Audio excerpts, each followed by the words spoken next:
the global stock markets and currency. We'll stop everything, and we'll tell this guy, ask him nicely not to do this. Yeah, like, so then what the fuck do you even do? That's where I truly believe one person or one team could literally fuck everything up. And then it's sort of like, because again, exactly to your point, what are you going to be like, please, sir, let us morons play this fucking dumb game and you don't play because you're going to take all of our fucking, like, marbles. Dum-dums to keep playing our game and trading marbles back and forth. You're taking too many of them. I don't even know what you do then. And, like, it's almost... I almost feel like then it actually freaked me out when I thought of it, because then I was like, wait a second. When I left there, it was stuck in my head the entire time. Me too, and I had just thought of it just as I was talking to you, to be quite honest. And then I was hoping you were gonna give me like, no, but this would happen, so that couldn't happen. And it was like, he knows way more about finance than me, and he didn't come up with any reason that couldn't happen. Then I was really freaked out.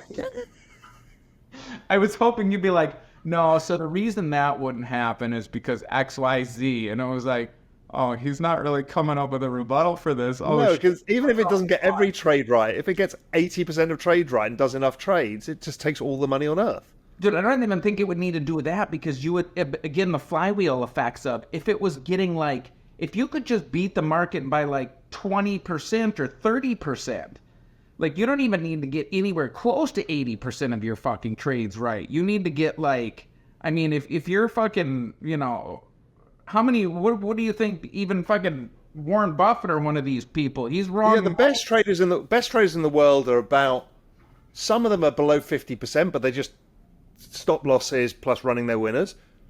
The best on average are maybe 60% winners. But what does that mean? How are you saying like 60% winners? Like what? So you do 100 trades in a month, 60% of them make money, okay, and 40% lose money. Because unlike Twitter, people actually lose money in trading as well. You know, Twitter just suggests that nobody loses money, that we've all just made billions. Gotcha. Generally, so you're saying, okay, so if it was like, so 60% at what rate? Yeah, that's right. If you could do lots of them all the time, it really does depend. I need to think it through properly, because there's stuff like time horizon. Do you want to capture the millisecond stuff, or do you just say, I know that the dollar's going to go up 50% over the next 5 years.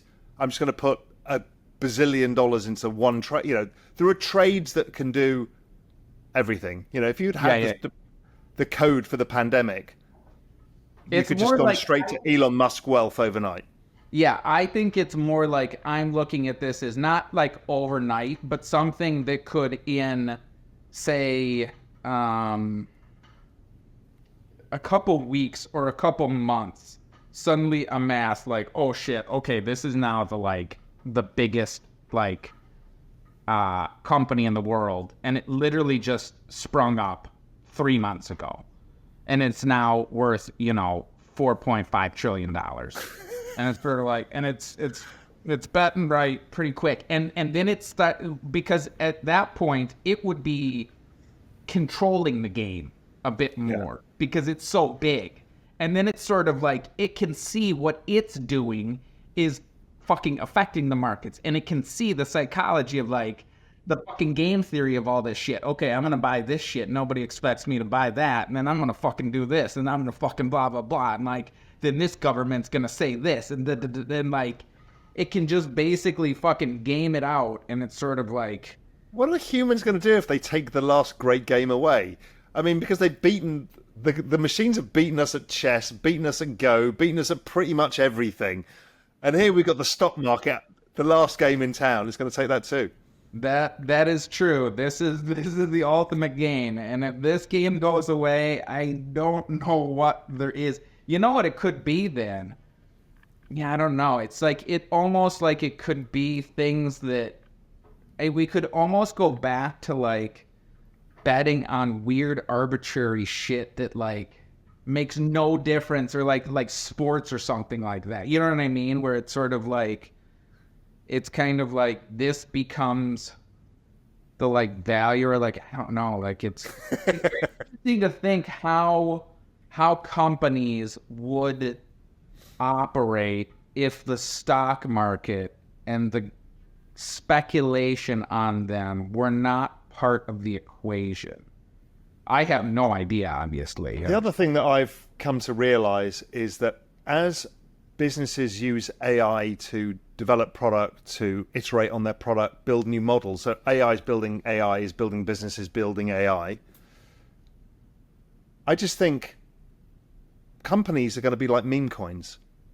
Yeah. They'll be amazing for 6 months and then they'll be completely worthless. Like I used to use Otter AI for Zoom calls and it would do a transcript. It was pretty clunky, but it was a AI that would do a transcript and send us both a note to say, here's the summary of the conversation. Yeah. Zoom have just brought one out. It's perfect. Well, goodbye, Otter AI. You know, and it's like, and they're only like a year old.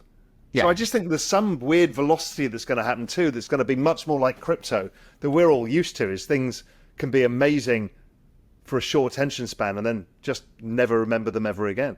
100%. And that's where, again, I go back to this like meme thing, is like, again, then you combine the meme of like the sort of like one of these companies kind of like taking hold, and like, I don't know, like that's where I could see something like crypto actually breaking everything. Because again, I could see something where there's like hyperinflation and Bitcoin just goes to like, you know, truly a fucking insane escape velocity, where everybody in the course of say a week or 2 weeks is sort of like, okay, fuck, the ship is going down. Like, do I fucking jump off this ship because like this dollar and all this other shit is becoming rapidly fucking worthless? Like, suddenly a cheeseburger just went from being $2 to $250,000. And like, this is rapidly becoming worthless because people truly do not have any fucking like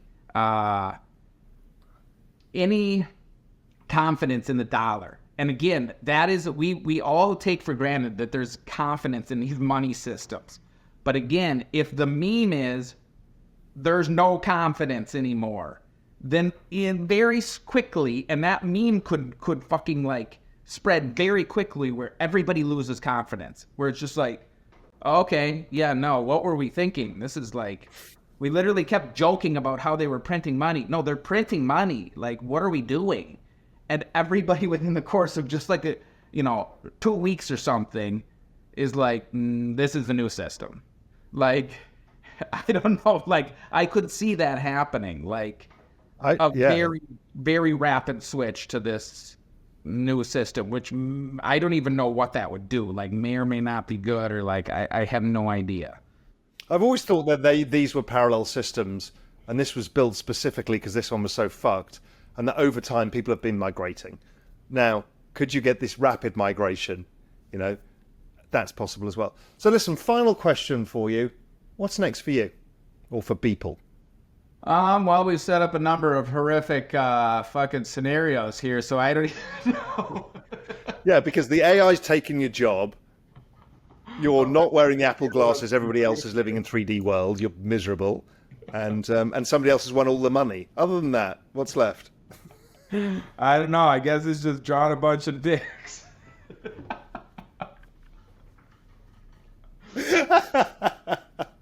All that's left. We're all just gonna be fucking sitting around drawing dicks. I guess I'll still be good at that. I guess somebody will still appreciate that. No, I think to me, sort of just kind of very high level is continuing to sort of like, make our with the everydays, and sort of, we got a bunch of these kind of kinetic sculptures similar to Human One that we're working on, and then just really figuring out how to utilize the studio here in this space to bring... it's an amazing studio. You've done amazing things. To bring people together and sort of, in my opinion, kind of, I look at this space as kind of something I see in museums in, 10, 20 years or something like that. Something where they have experiential, immersive rooms, and show a bunch of different digital content and are places where people gather and can see a wide variety and an actually diverse group of voices and ideas.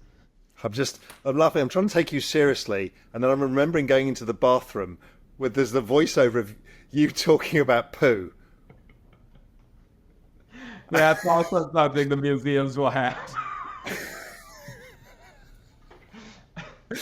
Everybody walked into that bathroom, fell about laughing. There's an uncomfortable picture of, again, male genitalia, but then so you are creating a museum space, and it is epic. I mean, yeah, I actually love like all of your history, that space with all of what makes you and your history. It's amazing. It's super cool, but there are male genitalia and weird sound bites in the bathrooms. That's all I'm saying. It may be the future. I get it. It's a weird future. And I do think the future, that is one other thing, is I do really think the future is going to be bizarre. Because I think these things are going to technologies are going to continue to combine in ways that we do not expect. And it's like, oh, okay, yeah, I guess if you combine that with that, then yeah, I guess you could do that. And like, I think we're at the very sort of like start of that as things, kind of move faster and faster now. And I think future's going to be weird as fuck.